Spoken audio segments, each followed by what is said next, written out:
நாம் இந்த பதிவில் வக்கர பெயர்ச்சி அடையும் சனி பகவானால் ராசிக்காரர்களுக்கு ஏற்படும் சுப மற்றும் அசுப பலன்கள் என்ன என்பதனையும், அசுப பலன்கள் ஏற்படுமாயின் ராசிக்காரர்கள் செய்ய வேண்டிய பரிகாரங்கள் என்னென்ன, வழிபட வேண்டிய தெய்வம் யார் என்பதனை பற்றியும் விரிவாக காண்போம்.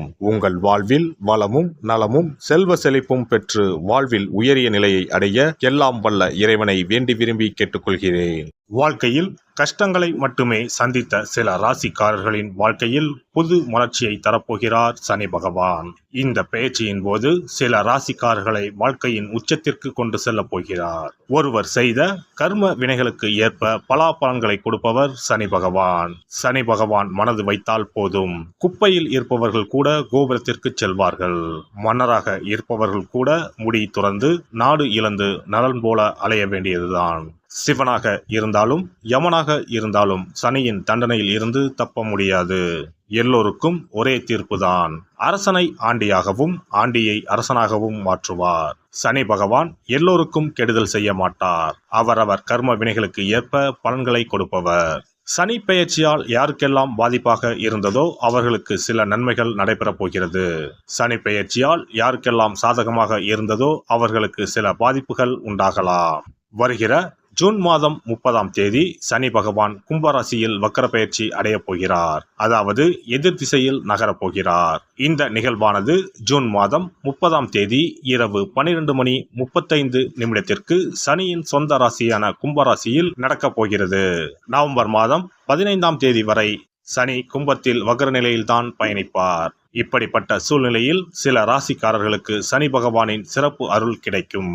அதாவது இந்த ராசிக்காரர்களுக்கு வேலை மற்றும் வியாபாரத்தில் பதவி உயர்வு, சம்பள உயர்வு கிடைக்கலாம். வேலை இல்லாதவர்களுக்கு நல்ல வேலை கிடைக்கும். சனி பகவான் தற்பொழுது கும்பராசியில் உள்ள கடைசி நட்சத்திரமான புரட்டாதி நட்சத்திரத்தில் சஞ்சரிக்கிறார். அதன் பின்னர் நவம்பர் 15ஆம் தேதி மீண்டும் நேராக பயணிக்க உள்ளார். இப்படி வக்கர நிலையில் சுமார் 139 நாட்கள் சனி பகவான் பயணிக்க உள்ளார். சனி பகவான் வக்கரமாவதால் அதன் தாக்கம் அனைத்து ராசிகளிலுமே காணப்படும். அதுவும் சில ராசிக்காரர்களுக்கு பொற்காலமாக இருக்கப் போகிறது. மேலும் நிதி நிலையில் நல்ல உயர்வும் தொழிலில் நல்ல முன்னேற்றமும் ஏற்பட உள்ளது. திருமண வாழ்க்கையில் மகிழ்ச்சி அதிகரிக்கும். இனி உங்கள் ராசிக்கான பலன்கள் என்ன என்பதனை பற்றி காண்போம். தனுசு ராசி அன்பர்களே, சனி பகவான் புரட்டாதி நட்சத்திரத்தில் இருந்து சதயம் நட்சத்திரம் வரை சஞ்சாரம் செய்யும் இந்த காலகட்டம் பல பிரச்சனைகளால் தடுமாறி கொண்டிருக்கும் உங்களுக்கு ஆசுவாசம் தரும் காலகட்டமாக அமையும். குடும்பத்தில் நிம்மதி பிறக்கும். தாயாரின் ஆரோக்கியம் மேம்படும். குடும்பத்தில் இருந்த மருத்துவ செலவுகள் குறையும். மூலம் பூராடம் நட்சத்திரக்காரர்களுக்கு குடும்பத்தில் சுப நிகழ்ச்சிகள் நடைபெற வாய்ப்புண்டு. கணவன் மனைவிக்கிடையே இருந்த பிரச்சனைகள் குறைந்து ஒற்றுமை ஏற்படும். என்றாலும் வீண் பிரச்சனைகளை பேசி விவாதம் செய்ய வேண்டாம். வேலை இல்லாதவர்களுக்கு நல்ல வேலை கிடைக்கும். வேலையில் இருப்பவர்களுக்கு பணியிடத்தில் நல்ல மாற்றங்கள் நிகழும். வியாபாரத்திலும் போட்டிகள் குறைந்து ஓரளவு லாபம் கிடைக்கும். புதிய வியாபாரங்கள் தொடங்க இது ஏற்ற காலம் அல்ல. எனவே முதலீடுகளில் கவனம் தேவை. பொருளாதாரத்தை பொறுத்தவரை தடைப்பட்ட தனவரவு கிடைக்கும். வாக்குறுதிகளை நிறைவேற்றுவதற்கான சூழ்நிலைகள் உண்டாகும். பொன் பொருட்களின் மீதான ஆர்வம் மேம்படும். கிடைப்பதில் பேராசையின்றி செயல்படவும். கடன் சார்ந்த செயல்பாடுகளில் இன்னல்கள் குறையும். செலவுகளை குறைத்து சேமிப்புகளை மேம்படுத்துவது தொடர்பான முயற்சிகள் ஈடேறும். உடல் ஆரோக்கியத்தை பொறுத்தவரை ஆரோக்கியத்தில் ஏற்பட்ட சிறு சிறு உபாதைகள் குறையும். காது, மூக்கு, தொண்டை பகுதியில் சில பிரச்சனைகள் ஏற்படும். பிடித்த உணவுகளை உண்டு மகிழ்வீர்கள். மனதளவில் உற்சாகமான சிந்தனைகளும் சூழ்நிலைகளும் உண்டாகும். இதயம் மற்றும் செரிமான பிரச்சனைகள் குறையும். உறவினர்களிடத்தில் செல்வாக்கு உயரும். தாயின் ஆரோக்கியம் மேம்படும். தாய்மாமன் வழியில் எதிர்பார்த்த சில உதவிகள் காலதாமதமாக கிடைக்கும். உடன் பிறந்தவர்களின் ஒத்துழைப்பு மேம்படும். பெண்களை பொறுத்தவரை ஆடை ஆபரணங்களை வாங்கி மகிழ்வீர்கள். சுப காரியங்களை முன்னின்று செய்வதற்கான சூழ்நிலைகள் உண்டாகும். அக்கம் பக்கம் இருப்பவர்களின் எண்ணங்களை புரிந்து கொள்வீர்கள். செல்வச் சேர்க்கை சார்ந்த சிந்தனைகள் மனதில் மேம்படும். எதிர்காலம் சார்ந்த தெளிவான முடிவுகளை எடுப்பீர்கள். நெருக்கமானவர்களை பற்றிய புரிதலும் உங்களை பற்றிய பலம் மற்றும் பலவீனங்களையும் புரிந்து கொள்வீர்கள். மாணவர்கள் மேல்நிலை கல்வியில் கவனத்துடன் இருக்க வேண்டும். போட்டித் தேர்வுகளில் முன்னேற்றமான சூழ்நிலைகளும் வாய்ப்புகளும் உண்டாகும். கல்வி நிமித்தமான ஆலோசனைகள் கிடைக்கும். உடல் ஆரோக்கியம் சார்ந்த இன்னல்கள் குறையும். வெளியூர் மற்றும் வெளிநாடு தொடர்பான கல்வி சார்ந்த முயற்சிகளில் சிறு தடைகளும் அதற்கு பிறகு முன்னேற்றமும் உண்டாகும். ஆராய்ச்சி கல்வியில் கோப்புகளை கையாளுவதில் கவனம் வேண்டும். தொலைத்தொடர்பு சார்ந்த துறைகளில் முன்னேற்றம் ஏற்படும். பணிபுரிவோருக்கு பணிகளில் எதிர்பாராத சில பொறுப்புகளின் மூலம் அலைச்சலும் தூக்கமின்மையும் உண்டாகும். சக ஊழியர்களின் கருத்துக்களை நம்பி முடிவுகளை எடுக்கும்போது உண்மை நிலைகளை அறிந்து செயல்படுவது நல்லது. உயர் அதிகாரிகள் உங்களிடத்தில் ஏற்ற இறக்கத்துடன் செயல்படுவார்கள்.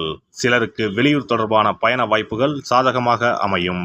வியாபாரிகளுக்கு தொழிலில் இருந்து வந்த போட்டிகள் குறையும். விற்பனைகளை அதிகப்படுத்துவதற்கு பதிலாக முயற்சிகளை அதிகப்படுத்தவும். வேலையாட்களின் ஒத்துழைப்பில் இழுபறியான சூழ்நிலைகள் உண்டாகும். பெரிய நிறுவனங்களின் ஒப்பந்தம் கைகூடும். வியாபாரத்தை விரிவுபடுத்துவீர்கள். கொடுக்கல் வாங்கலில் இருந்து வந்த சிக்கல்கள் நீங்கி உற்சாகமான சூழ்நிலைகள் உண்டாகும். இந்த பெயர்ச்சியால் ஏற்படும் நன்மை என எடுத்துக்கொண்டால் மனை நிமித்தமான செயல்பாடுகளில் இருந்து வந்த கால தாமதம் குறையும். மேலும் மூத்த உடன்பிறப்புகளிடம் இருந்து வந்த கருத்து வேறுபாடுகள் நீங்கி ஒற்றுமை அதிகரிக்கும். மனதை உறுத்தி கொண்டு இருந்த கவலைகள் குறையும். தனவரவுகளின் மூலம் சேமிப்பு அதிகரிக்கும். சனிக்கிழமைகளில் திருப்பதி ஏழுமலையானை வழிபாடு செய்வது அவசியம். அருகில் இருக்கும் ஆலயத்திற்கு சென்று சனிக்கிழமைகளில் தீபம் ஏற்றி வாருங்கள். சங்கடங்கள் தீர்ந்து நன்மைகள் நடைபெறும். சிறப்பு பரிகாரம். நவ கிரகங்களில் சனி பகவான் நீதி தவறாதவர். அவரவர் கர்ம வினைகளுக்கு உரிய பலனை தவறாமல் வழங்குபவர். பொதுவாக சனி பெயர்ச்சி என்றாலே எல்லோரும் பயப்படுவார்கள். அப்படி பயப்பட வேண்டிய அவசியமே இல்லை. சனி பகவானால் பாதிப்புகள் ஏற்படும் பட்சத்தில் பாதிப்பில் இருந்து விடுபட பல எளிய பரிகாரங்கள் உள்ளன. ஒரு கைப்பிடி பச்சரிசியை எடுத்துக்கொண்டு அதை நன்றாக பொடி செய்து கொள்ள வேண்டும். பிறகு சூரியனை வழிபட வேண்டும். சூரியனை வழிபட்ட பிறகு குளக்கரையிலோ மரத்தின் அடியிலோ உள்ள விநாயகரை 3 முறை வலம் வந்து வழிபட்டு விட்டு பொடி செய்த பச்சரிசி மாவை தரையில் போட வேண்டும். அப்படி போடும் மாவை எறும்புகள் எடுத்துச் செல்லும். குறிப்பாக வன்னி மரத்தின் அடியில் இருக்கும் விநாயகரை வலம் வருவது மிகவும் விசேஷம். இந்த பரிகாரத்தை எப்போதுமே தொடர்ந்து செய்வது மிகவும் நல்லது. ஒருவருக்கு சனி தசை வந்துவிட்டால் அவருக்கு சந்தேக புத்தி வந்துவிடுகிறது. யார் சொல்வதையும் ஏற்றுக்கொள்ள மாட்டார்கள். குறிப்பாக அஷ்டமத்து சனி மிகவும் கஷ்டப்படுத்திவிடும். 7.5 சனியின் பாதிப்பை விடவும் அஷ்டமத்து சனி மிக அதிக பாதிப்பை ஏற்படுத்தும். அஷ்டம சனி நடப்பவர்கள் சனியினால் ஏற்படக்கூடிய பாதிப்புகளில் இருந்து விடுபட பின்கூறும் நியதிகளை கடைபிடித்தால் பாதிப்புகளின் தாக்கத்தில் இருந்து விடுபடலாம். சனி தசை நடக்கும்போது எந்த செயல் செய்தாலும் தாமதமாகும். அதற்காக கோபப்படக்கூடாது. பொறுமையாக இருக்க பழகிக்கொள்ள வேண்டும். தினமும் காகத்துக்கு எள் கலந்த சாதம் வைக்கவும். பிரதோஷ பூஜைகளில் பங்கேற்பது நல்லது. சனிக்கிழமை தோறும் சனி பகவானுக்கு இரும்பு அகல் விளக்கில் நல்லெண்ணெயில் தீபம் ஏற்றி வழிபடவும். கருங்குவளை மலர்களால் சனி பகவானுக்கு அர்ச்சனை செய்து வரலாம். வன்னி மர இலைகளை மாலைகளாக தொடுத்து சிவபெருமானுக்கு சனிக்கிழமை தோறும் சாற்றி வணங்கி வழிபடவும். சனிக்கிழமை அன்று அசைவ உணவு கண்டிப்பாக சாப்பிடக்கூடாது. சனிக்கிழமை தோறும் நல்லெண்ணெய் குளியல் செய்தால் கெடுதல் குறையும். விநாயகர் வழிபாடு செய்யலாம். அனுமன் வழிபாடு சனி பகவானின் தொல்லைகளை குறைக்கும். ஞாயிற்றுக்கிழமை மாலை ராகு கால வேளையில் கால பைரவரை வணங்கி வரலாம்.